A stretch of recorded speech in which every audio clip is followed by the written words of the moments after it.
ആലപ്പുഴ ചെങ്ങന്നൂരിൽ സൗജന്യ മെഡിക്കൽ ക്യാമ്പും കേൾവി പരിശോധന തൈറോയ്ഡ് ക്യാമ്പും സംഘടിപ്പിച്ചു. ഫോറിൻ മെഡിക്കൽ സ്റ്റുഡൻസ് അസോസിയേഷനും ചെങ്ങന്നൂർ ലയൺസ് ക്ലബ്ബും ഉമയാറ്റുകര സെന്റ് തോമസ് യുവജന പ്രസ്ഥാനവും സംയുക്തമായി സഞ്ജീവനി മൾട്ടി സ്പെഷ്യാലിറ്റി ആശുപത്രിയുടെ സഹകരണത്തോടെയാണ് ക്യാമ്പ് സംഘടിപ്പിച്ചത്.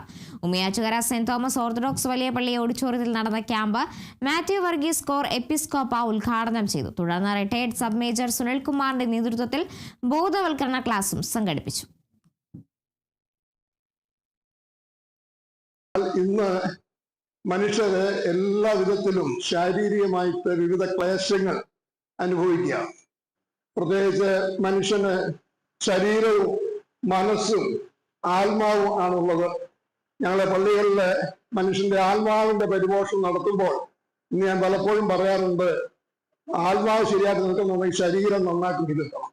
ശരീരം പോയി കഴിഞ്ഞു കഴിഞ്ഞാൽ നമുക്ക് നേരെ നിന്ന് പ്രാർത്ഥിക്കാൻ പോലും പറ്റുകയില്ല. അപ്പോൾ ശരീരം ഇന്ന് പല വിധത്തിലുള്ള രോഗങ്ങളാൽ മനുഷ്യരെ ആകുലപ്പെട്ട് ചിന്താഭാരപ്പെട്ട് ജീവിക്കുക.